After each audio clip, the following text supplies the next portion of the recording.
Imagine waking up rich and going to bed broke. No war, no warning, just a terrifying crash that wiped out billions of dollars and sent the world into a decade of hunger and death. To understand the Great Depression, you have to realize it wasn't just a money problem. It was a total breakdown of trust that changed how we live today. Think of the stock market like a giant toy store. When you buy a share of stock, you're buying a tiny piece of that store. If the store makes money, your piece becomes more valuable.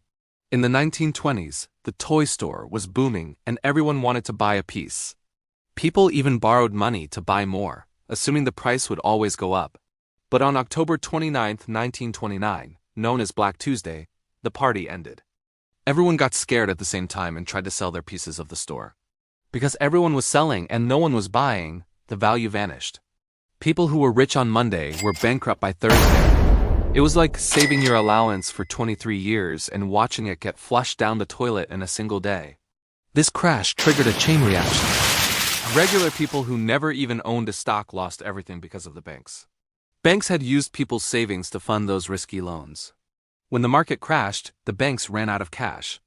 Thousands of banks closed their doors forever, wiping out the life savings of millions of families. By 1933, 1 in 4 people could not find a job. Families lost their homes and moved into shanty towns made of cardboard boxes and scrap metal. People called these places Hoovervilles, naming them after President Herbert Hoover because they felt he wasn't doing enough to help. Some people even used newspapers as blankets, calling them Hoover blankets. While the cities were struggling, the farms were facing a different disaster called the Dust Bowl. Farmers had plowed over the natural prairie grasses to plant wheat. When a massive drought hit, the soil turned to powder. High winds picked up the dirt and created black blizzards that were so huge they blotted out the sun and carried dust all the way to New York City. Crops were buried and families had to pack their cars and flee west just to survive. Even in these dark times, people found ways to be resourceful. The motto of the era was repair, reuse, make do, and don't throw anything away. Mothers began sewing clothes for their children out of cotton feed sacks.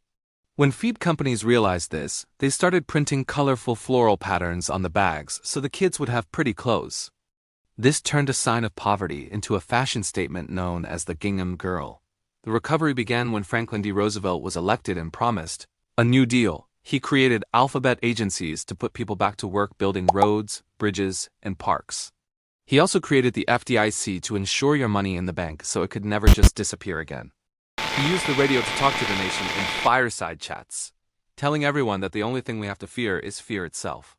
The Great Depression finally ended when the country began preparing for World War II, which created millions of new jobs. It taught us that our economy is connected and that we need safety nets like bank protection and Social Security to keep us safe. Most importantly, it showed that even when everything falls apart, a community that works together can build it back stronger than before.